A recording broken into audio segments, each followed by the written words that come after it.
Today we're going to be looking into a Dyness lithium boat battery. They've become way more affordable over the years, and so I wanted to take one apart and look at the structure of it and see what kind of quality we're getting with these more affordable prices. So let me unbox this thing and then we will start tearing it apart to see what's inside.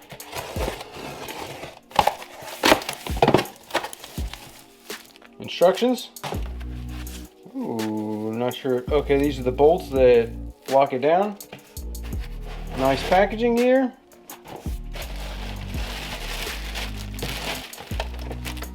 Two handles.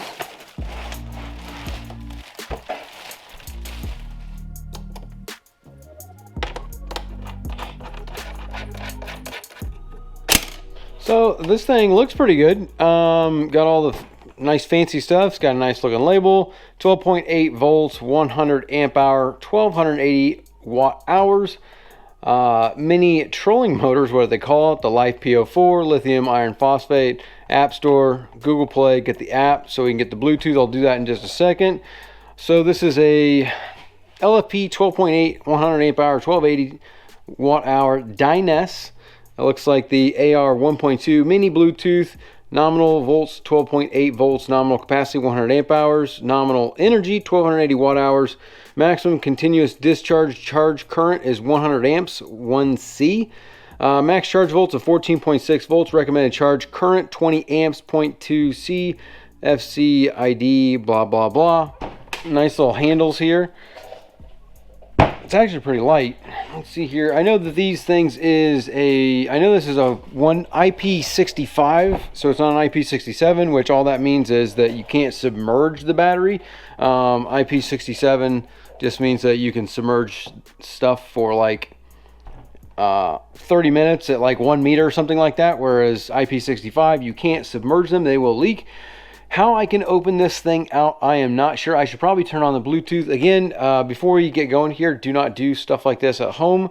I am a practicing professional, and we're going to find out if I mess this thing up or not. It looks like I'm going to have to cut this because this case looks like it is sealed case. So really, you probably could submerge this. What does this say? Warning, risk of fire, explosion, or burn. Do not short circuit the positive and negative terminals with any metals. Do not immerse, throw in wet battery in water. Do not heat above 60 degrees Celsius or throw battery into fire. Do not disassemble, crush, or modify the battery. Do not reverse the positive and negative terminals. Stopping using the battery under the conditions of normal heat, odor, deformation, elevation no more than 4,000 meters. So it appears there are quite a few stipulations to this battery.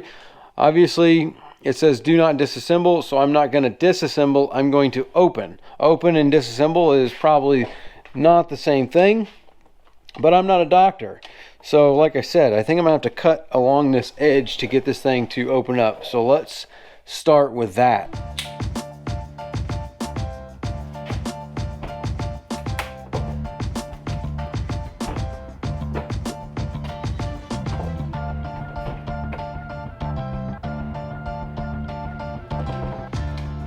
Honestly, this had a pretty good seal all the way around it. I mean, there's a nice bead of sealant all the way around. Look at the top in here.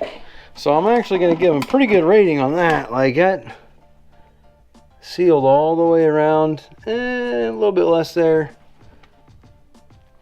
So I can see why it has an IP65, not a 67. Even though there is a good seal around this.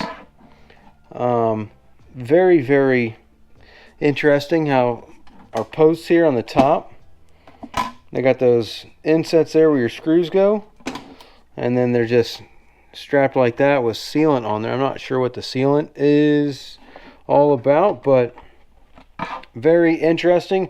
Actually pretty decent design here. I mean, for being honest here, like this is pretty solid. It's got a nice cushion all the way around it and on the top.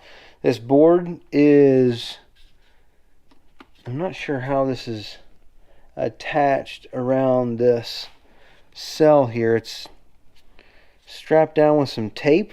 I wonder if I can take this out of here. I probably can, but this is in here really good actually. This has got a good shock absorbent. So you could probably get pretty aggressive with this battery and be okay. Now looking at these plates here, they're basically welded on there, so that's good. They got some protection here. Sealant on basically every one of the wires. So anywhere there's a wire that's plugged in, they basically loaded it up with silicone to keep it from coming off. Nice labels. Heat shrunk. They're all shrunk. Heat shrink and shrunk. Actually, it's not bad. This is actually a lot better than what I was assuming I was going to see inside of here. I'm actually pretty happy with it, and especially with the amount of sealant that they put on this thing. It's rather impressive all the way around here.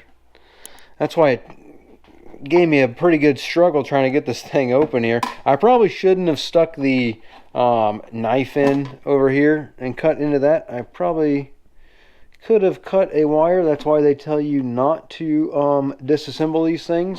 But I did it for your viewing pleasure. So what I want to do now is real quick just check out this app. Let's see here. Just scan that QR code and we'll take a look. Install Dynas, it's installing. I just want to see what this app looks like and then kind of give my opinion about, you know, this thing is 180 bucks. It's got the Bluetooth on it. All right, so now that I got the app down there, made an account, I'm just going to click on services down here. Services, and then local connection. All right, there, sees the battery.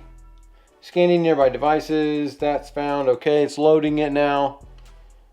All right, so let's see what we got as far as information here. So we got 13.16 volts, 49% state of charge, capacity 49.47 hours, temperature 75.7 degrees Fahrenheit, 0 alarm, 0 protection, 0 faults, 0 alarms. It's in standby right now. Basic, let's see here, there's versions, all that good stuff. Battery, oh, total discharge is 0, so it does give you all that good stuff. So we've got the capacity, the total charge, total discharge, the temps, the 4 different cells at 3.29. That's pretty good. Status, I'm not sure what MOSFET is. Somebody probably knows that. Let me know in the comments. So heater off, ASIN. I don't know, this thing has a heater? I didn't know that. So this thing's actually got some pretty good charge. 12.9 all the way down to 20%. You're still going to get 12.9. And then even below it, you're going to get 10.8 to 12.9. That's pretty good. This thing does have a thermometer on there. It's got the temperature ranges and all that stuff. So that's pretty good. Honestly, for $180, this is a pretty good battery. It also is going to depend on the way you're using the battery. I mean, this is going to be perfect for if you got a trolling motor on like a small boat. Like let's say you got a Ginu, you got a John boat, you got a little flats boat. You're running a 12-volt trolling motor, like a pontoon boat would be good. Because obviously for $180, whatever, I think this thing's 180 bucks what it is. For that price, this is a good battery. I would be doing this over lead acid. I think this thing comes with a 5-year warranty. So I mean, like, this is going to blow a lead acid battery, and the way you're going to be able to use it and the features is going to be way more than something that's a lot more. The more expensive batteries, that's one thing that I am noticing about this, is that the features, so like in this does have most of the features. The design is pretty combust. It's only a 65, not a 67 for the IP rating. So that is, you know, you can't submerge it, but I mean, are you really submerging your batteries? And then also the only thing that I didn't like necessarily is right here, the way this board is taped on here. That's kind of like taped on there, even though it is banded tape, like it's not gonna fail. It's still, that's the only thing. But I guess once you put this thing back on there, it smushes it down. This thing's like not gonna go anywhere. So I mean, I guess I can't really say much about that, but for $180, that's not bad. And the reason it is $180 is because it is, you know, you have stuff like that going on. You got 65, not 67. You don't have an on-off button. It doesn't have like some of the other stuff that a BMS, like the features that other BMSs have. This doesn't have as many features, but obviously, and you look at lithium batteries today to put in your boat, a lot of them do come with like a 10-year warranty, but they're $1,000. So I mean, you're gonna buy one of these and have it last, who knows how long this will last. I mean, I don't see why it wouldn't last that long. I mean, it's lithium, just like all the other lithium batteries out there. It should last a very long time.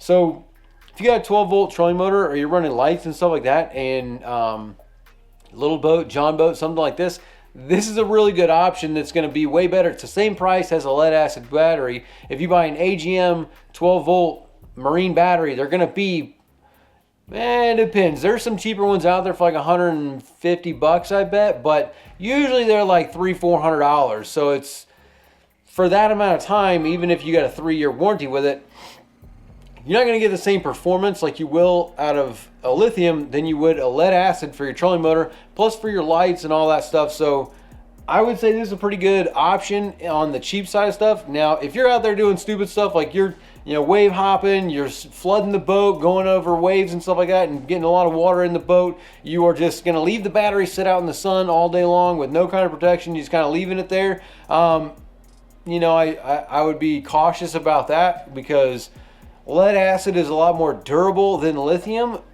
So if you're out there just wave hopping and the battery's flopping around all in the boat, I'd probably just go ahead and put a lead acid battery in there, because you're unsafe to begin with. Now, something like this, if you just strap that down and have it in the boat and it's covered, it's going to be fine. And especially the way most people use a trolling motor, where you just kind of put the trolling motor in, you're putting around the pond, the lake, the river, wherever. I'd say that this is a pretty good option for a cheap lithium battery. So that's my opinion, that's my take. And now that you've seen the inside of it, you let me know what you think and what you guys have paid for lithiums. And would you go with the lithium versus the lead? Let me know.